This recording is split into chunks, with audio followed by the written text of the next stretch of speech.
আমি আপনাদের সামনে আল্লাহ নবীর অসংখ্য হাদিস থেকে একখানা হাদিস তেলাওয়াত করছি।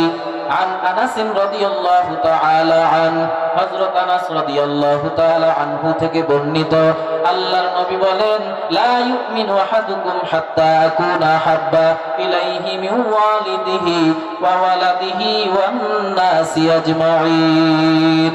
লা ইউমিনু আহাদুকুম, তোমাদের মধ্যে কেউ ততক্ষণ পর্যন্ত পূর্ণ মুমিন হতে পারবে না যতক্ষণ না পর্যন্ত আমি নবীকে বেশি ভালোবাসবে।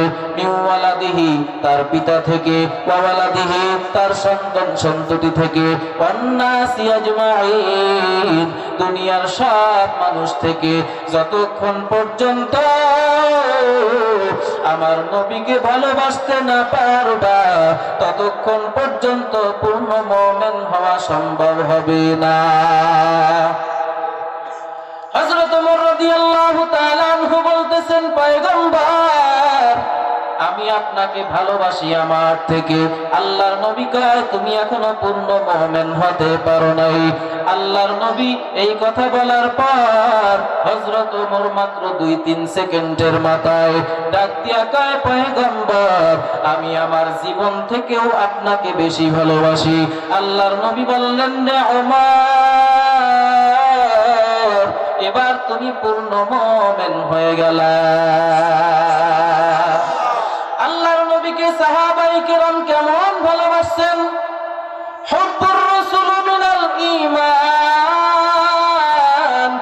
রাসূলের মহব্বত হলো ঈমান। আমার রাসূল আমার ঈমান। যেই ব্যক্তি রাসূলকে মানবে না সে কাফের, এতে কোনো সন্দেহ নাই। কাদিয়ানীর বাচ্চারা কাফের, জোরে বলেন ঠিক না ঠিক? মা কানা মুহাম্মাদুন আবা আহাদিম মির রিজালিকুম ওয়ালাকিন রাসূলুল্লাহি ওয়া খাতামান নাবিয়্যিন। আনা খাতামুন নাবিয়্যিন লা নাবিয়্যা বা'দি, লাউ কানা বা'দি নাবিয়্যান লাকানা উমর। আল্লাহর নবী বলেন, আমি শেষ নবী, আমার পরে যদি কেউ নবী হইতো, আল্লাহ যদি কাউকে নবী বানাইতেন হযরত ওমরকে নবী বানাইতেন। এ ভণ্ডের দল, হযরত ওমর যেহেতু নবী হইতে পারে নাই, তাহলে বেঈমান কাদিয়ানীর বাচ্চারাও নবী না।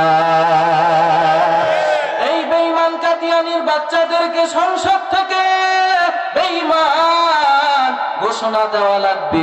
মুসলমানের আওয়াজ তুললে এটা সম্ভব হয়ে যাবে, কথা ঠিক কিনা?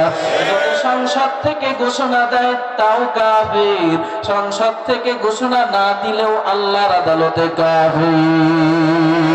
জোরে বলেন কথা ঠিক না ঠিক?